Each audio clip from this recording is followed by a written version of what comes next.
Hey, so I write a bunch of stuff and I post it to Wattpad, and Downward is the newest thing I've posted. I would love to recommend Downward, but you kind of need to read the two things before it because the Afterward series is weird, so I just wanted to make a beginner's guide to the Afterward. Afterward, yes, lowercase, is the first book in the Afterward series, and I started publishing this in 2017. I was getting fed up with other writing projects just because there was so much note-taking and bookkeeping to keep all the dates and times consistent. So I just wanted to create a story that was surrealist and whatever I put on the page was now true and I couldn't take it back. Tonally, Afterward's kind of like being half asleep on a Sunday afternoon where you're kind of just phasing in and out. Because that's kind of the circumstances I wrote it under. I was like half asleep on the train writing most of it. In Afterward, the protagonist wakes up on the beach with amnesia. They have no idea who they are, who they were. They're pretty sure they weren't who they are now, but they have no way to verify that. The only indication as to who they might have been is in their pocket, an ID card that reads Tammy Wilson.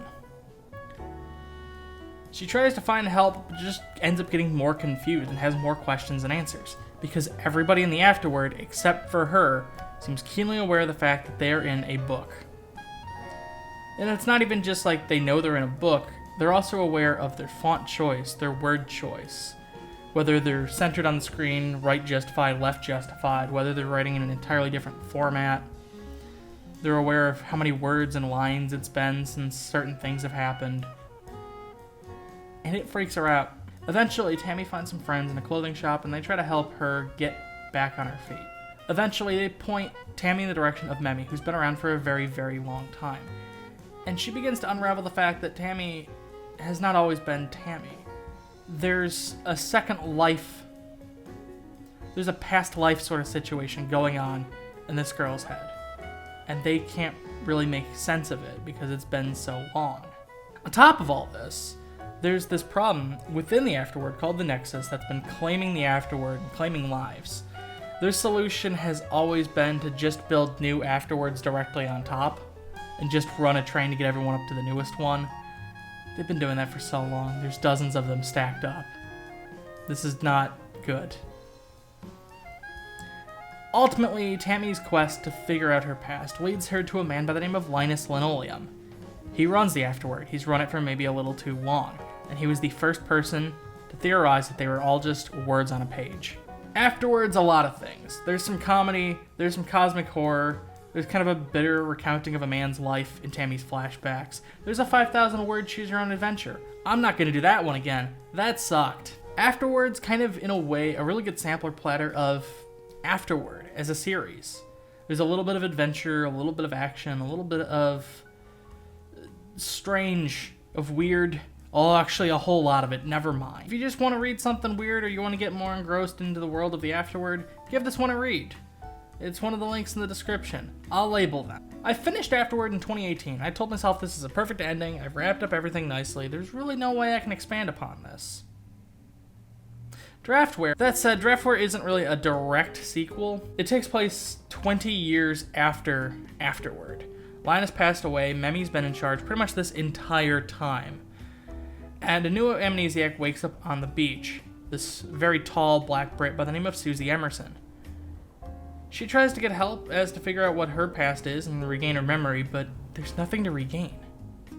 She's seemingly a character from some leftover rough draft that never even really got started, who found their way to the Afterward. She's Draftware. There's just one problem, though. Susie keeps having these nightmares and visions of this group called the Watchers.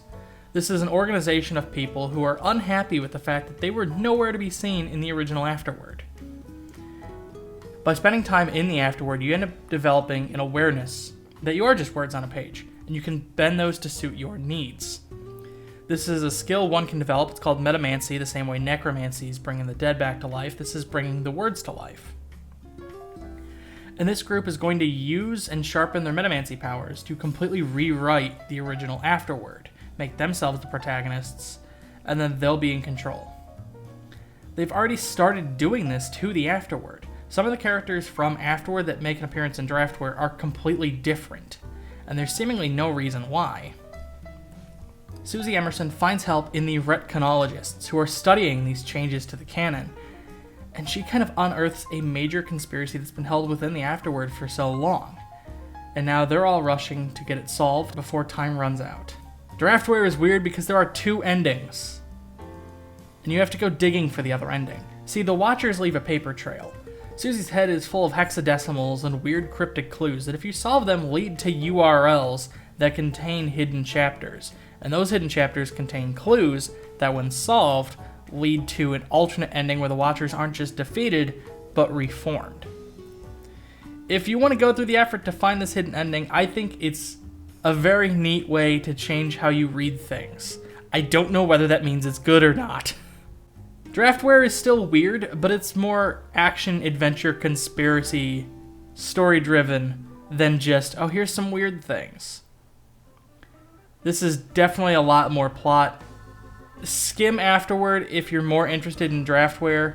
Read Draftware, but just skim the first one a little bit. If you think this world and this setting seems cool, read them both. Thank you, sincerely. And that brings us to Downward. Again, with Draftware, I'm like, this is a perfect ending. There's nothing to really add. In fact, trying to add to this would just be forced. Downward's about forced sequels that are never as good as the originals. Afterward would want something like this. This takes place directly after Draftware. Susie's not very happy about that. I mean, she's in a 3rd book. The 2nd one ended so perfectly. Why is she in the 3rd one? And who are these new friends that just suddenly showed up between the 2nd and 3rd book? Why do they keep saying that they're friends? And why does she keep having such horrible nightmares? And also, the Nexus is back. Why is it back? Who's writing this? Downward's still in development, and I don't see myself changing a whole lot, but again, it's surrealist, spur-of-the-moment writing, so things can change. But regardless, I still don't want to spoil things, but I will say this is the most horror of the bunch. Afterward kind of has little bits of horror and little bits of adventure. Draftware is pretty much all adventure with just tiny fringes of horror. This is tiny fringes of adventure with a whole lot of horror. A lot of cosmic horror. Because if everybody's just able to change the words on the page, then who are you? I'm planning weekly updates for Downward. We'll see how that one pans out, but I'm looking to upload at least once a week. I don't know if I'll post on YouTube that a new chapter's out, but if you follow me on Twitter or join the Discord, you'll be able to get updates, because I post there. I post new chapters to both from Wattpad. Or I think you can just follow me on Wattpad if you want to do that. It feels weird to be shilling my own thing, but I kind of need to do that, I think. I think this is something that if you've been following the channel for a while and you kind of get an idea as to what my sense of humor is, this should be right up your alley. But that's really about it. That's a quick overview of the Afterward. Give them all a read. They're all in the description. I hope it'll be worth your time. I'm looking forward to continue the story of Downward and pushing beyond that. I have other projects I want to write, but I want to finish the Afterward saga before I move on. And hey, if you stuck around to the end of this video, thank you sincerely. You know those buttons to hit. There's no buttons up here. There's buttons. There's like a button up that way, but that's just like a menu button. There's buttons down here. There's buttons. There's no buttons here. That's all recommended videos.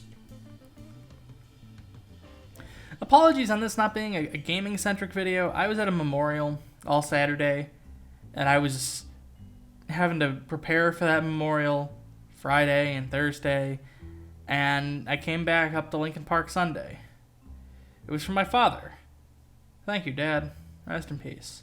Also, we got so many cookies. We have so many cookies. We got like 12 pounds of cookies from that memorial.